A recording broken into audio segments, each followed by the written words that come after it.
Okay, so there's been a lot of crazy stuff going on with the Steelheads. We're about to talk about it in 3, 2, 1. Roll the tape. How's it going, all? Tyler Raines here again for another episode of Tales from the Pond. And I just wanted to start off by saying it's been difficult to record and upload because of the time schedule that we've had, so I apologize for not uploading frequently, but hopefully coming up in the next few weeks, we'll be able to get some more episodes pumped out, especially for when Kingston visits Mississauga, and the first ever game that Shane Wright will be here. So we're going to hopefully get moving on that one and upload more frequently. So a little bit of a quick note as well is you will be able to catch the podcast anywhere, anytime, except for on Apple Podcasts, because right now we can't seem to get it working for whatever reason. So it looks like it's just going to be Spotify, Podbean, and YouTube for now, which is okay. Not to panic. Or do not panic. We're going to be okay. So without further ado, let's get into the meat and potatoes that is the Mississauga Steelheads in the last few games. So I wanted to start off by saying they have not been playing bad at all. To say they've been playing bad would be a complete overstatement. Because they've been playing probably the best hockey they have in the last few games that I've seen them play all year. Starts off with a 6-2 win against the Sarnia Sting in Mississauga on November 15th. Wow, was this team on fire. Final shots on that game were 50-26 in favor of Mississauga. So, what exactly happened? Well, Portakalis scored 2 goals, Washcrack scored 2 goals, Ty Collins scored a goal, and Thomas Harley scored a goal. That was just such an amazing game, and I'll tell you why in just a second. It's probably one of the best games of the year because they played like they wanted to win. They came right out of the gate with the mentality of, okay, let's go and get some great offense. Let's play a killer defensive game. And Kai Edmonds even had a solid game, which he's been doing that quite a lot recently. Now, with the Steelheads getting a win in this game, I think it was really a confidence booster for the weekend ahead of them because they did have a back-to-back-to-back again. This time against Sarnia and against Erie, so it's more or less difficult than their last back-to-back-to-back against Oshawa, Peterborough, and Guelph. So that was kind of the West Eastern and the Western Conference road trip there. So that game was a complete confidence booster for them. I think they really wanted to win in that game. And Washcrack is an absolute fiend. He's been coming out there and just doing what he does best, kicking ass. And that's exactly what you want to see. That's exactly what you want to see in him. He was a 5th-round draft pick of the St. Louis Blues, and he's just such an amazing player. He's very underrated because the guy can move the puck. He can burst through any opposing zone like it's absolutely nothing. So there's Washcrack there. Second game was against Erie in their second game of the back-to-back-to-back. Erie outshot them 42-39. The final score was 5-4 in overtime. Now, I want to dissect this game a little bit more in the sense of I want to talk about what went right for the Steelheads and what went wrong. So first off, they did take some penalties in the game, but not a lot. They took, I believe, 3 penalties. They took 2 penalties, not 3. So they took 2 penalties, and that was Canadi for tripping in the first period. And then Washcrack for holding in the second period. And they were both towards the end. So right there was a huge strength for them because they sometimes they take a lot of penalties when, they've got to try not to. So that's something that they've done well in the last couple of games is not taking as many penalties as they normally would.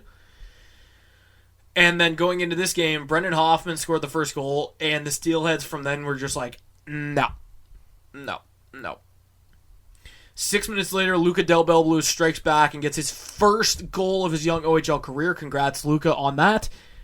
And then that would be it for the first period. So, first period's over there.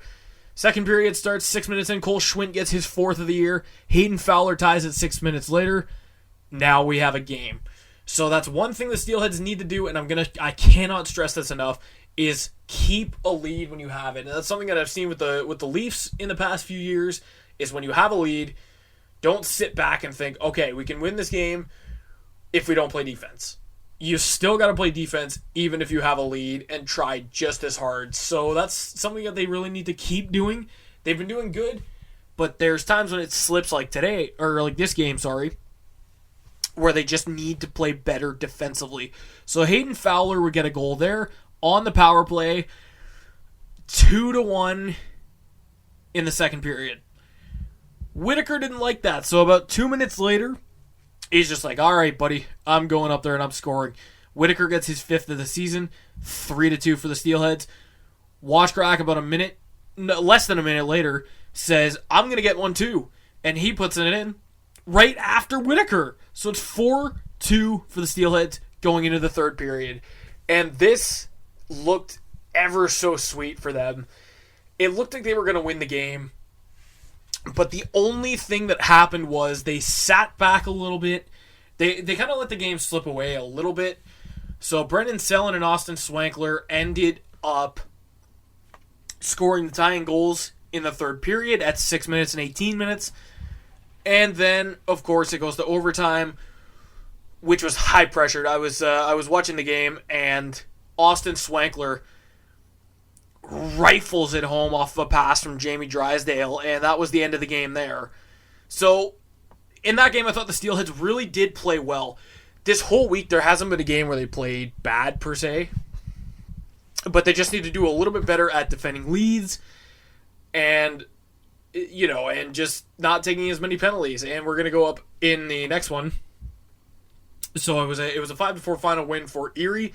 They at least got a point out of that, which was absolutely amazing. I loved it. And then finally, they were back home at Paramount Fine Food Center to face the Erie Otters once more, which would be a final shootout win for the Mississauga Steelheads, securing 5 out of 6 points that weekend. They outshot Erie 40-27, so that's another thing that they've been doing very, very well, is getting shots on goal.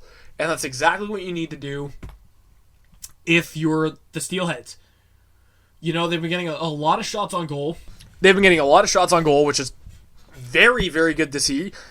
But you need to just cash in on power plays. They went 0 for 5 on the power play that game. And I think there's something that's definitely got to change there. But, again, it comes down to defending leads and doing what you can, right?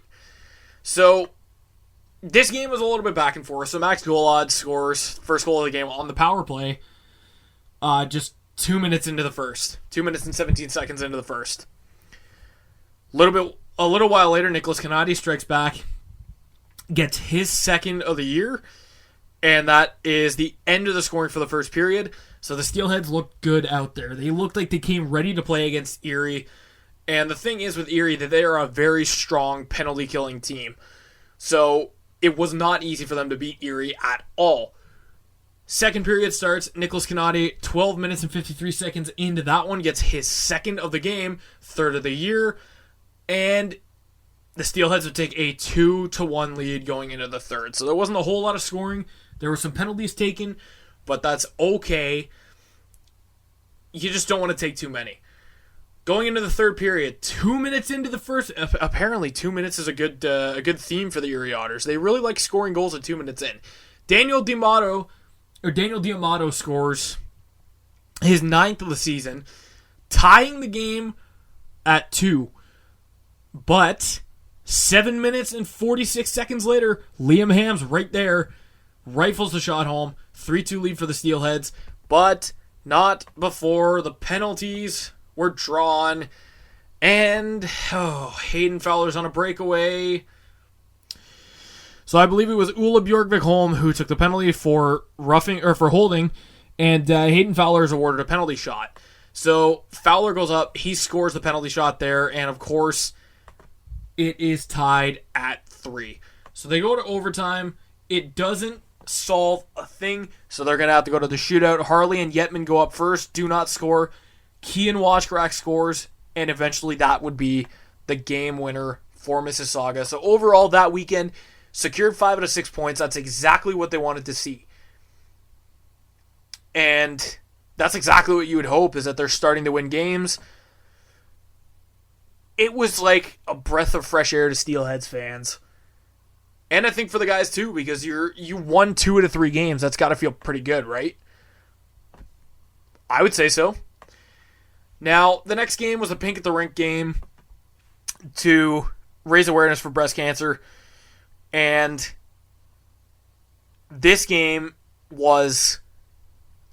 I don't know how to describe it. I think they played well in the first period, but I think they let the game run away a little too far after that second period.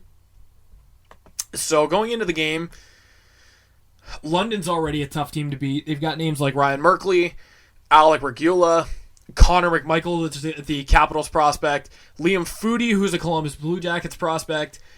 They don't have Adam Boqvist because he got called up by the Chicago Blackhawks, but they were still a tough team to beat nonetheless, going 2 for 4 on the power play. Mississauga going 0 for 2.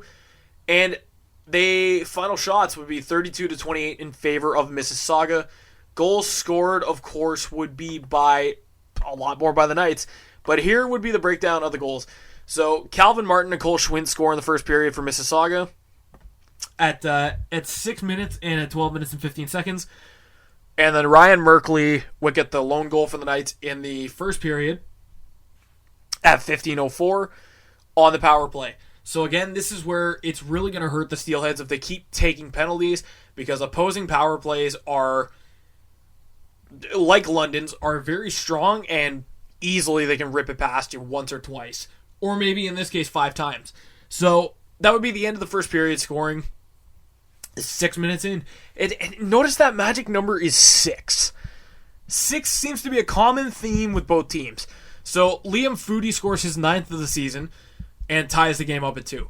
This is where they kind of let the game run away from them, because it just got to the point where I thought they were dumping and chasing a lot in the game, and it was just a scary sight to see. Especially for this Steelheads team that's been playing so well the last couple of games.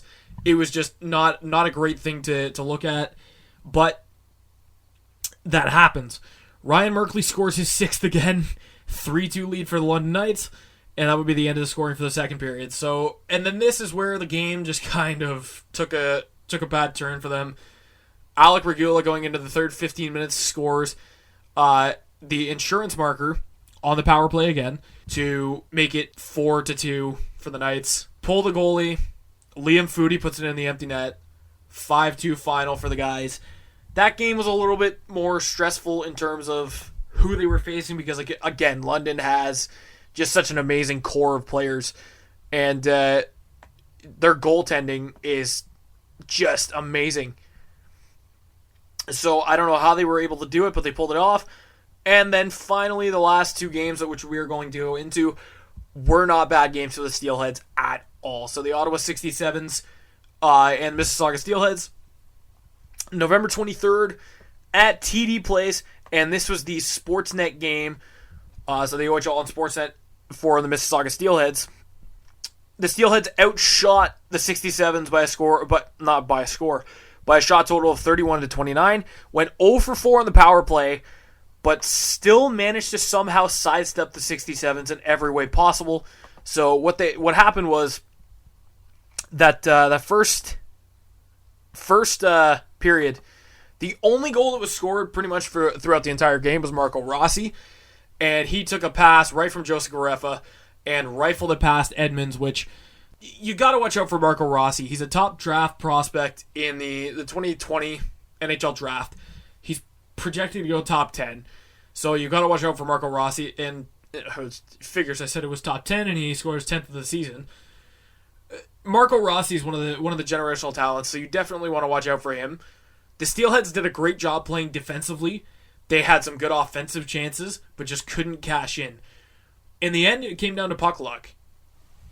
And the 67s ended up winning by a score of 2-0. Jack Quinn getting the insurance marker with the empty netter. And yeah, I mean, the Steelheads did a great job at playing both offensive and defensive. I think Kai Edmonds had a really good game. But in the end, it just came down to puck luck. And again, that's what the Steelheads have struggled with throughout the season. It's not necessarily a tragically terrible thing, but their puck luck has not been great. So going into the game against the Kingston Frontenacs on November 24th. Now, this was a game that was really interesting because it would be the first time that Shane Wright would actually go up against the Mississauga Steelheads. So here is what the breakdown of the game looked like. Mississauga outshot Kingston 37-31. And the goals that were scored, first goal of the game, wouldn't you know it? First goal of the game, wouldn't you know it? Nicholas Canati for his 4th of the season, assisted by Thomas Harley, 21 seconds in. And Joe Ranger is starting this game, by the way, and Christian Propp will be starting for Kingston. I almost called him Niagara. So, Nicholas Canati has been popping off, to say the least. These last few games, he's scored his 2nd, 3rd, and 4th goals of the season. It is absolutely perfect. Thomas Harley, of course, being that dominant two-way defenseman, Dallas picked him 18th overall, so he is looking absolutely great this year. There's no surprise there. So 21 seconds in, they started on time, and that's exactly what they need to do, is to get those early goals and just play defense. So that would be the only goal of the first period. Steelheads carried a 1-0 lead. Second period starts. The first goal from Kingston didn't come until 12 minutes and 23 seconds in. Wouldn't you know it? Shane Wright scored his 9th of the season, assisted by Jake Murray and Dustin Hutton. Shane Wright, I have too many good things to say about him. Just to say that he scored 18 goals in 19 games, or 18 points in 19 games, is amazing. He's the projected first overall pick in the 2022 NHL entry draft. And here he is just lighting up everybody's nets so far. That's just amazing. So, and then about 4 minutes after him, 4 minutes and 3 seconds, Jake Murray scored another goal to give the Frontenacs a 2-0 lead, or a 2-1 lead. And that would be the only goals that were scored in the second period. Kingston carries a 2-1 lead going into the third. Now, this one would be an interesting one. The third period starts right at about 4 minutes in. James Hardy gets in on the rush and he is tripped. They are going to call it a penalty shot. James Hardy again is one of the best players to watch.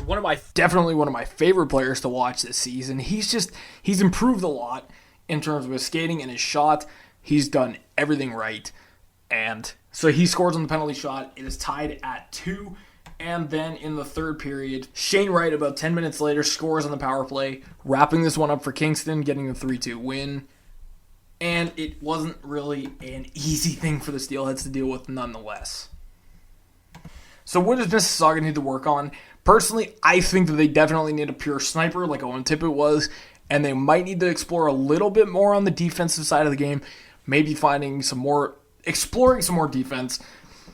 That might get them back into the playoffs, but what do they need to decide right now? Are they going to go full steam ahead and hunker down for the playoffs, maybe get a higher spot in the division, or do they need to step back, retool a little bit, and then come back next year and see what they can do damage-wise? So, I will leave you with that thought. If you haven't already subscribed to us on YouTube, I would highly recommend that you did. If you like it, don't forget to give it a big thumbs up, maybe comment, share it with your friends. If you haven't already done so, I would encourage you as well to follow us on Spotify and on Podbean.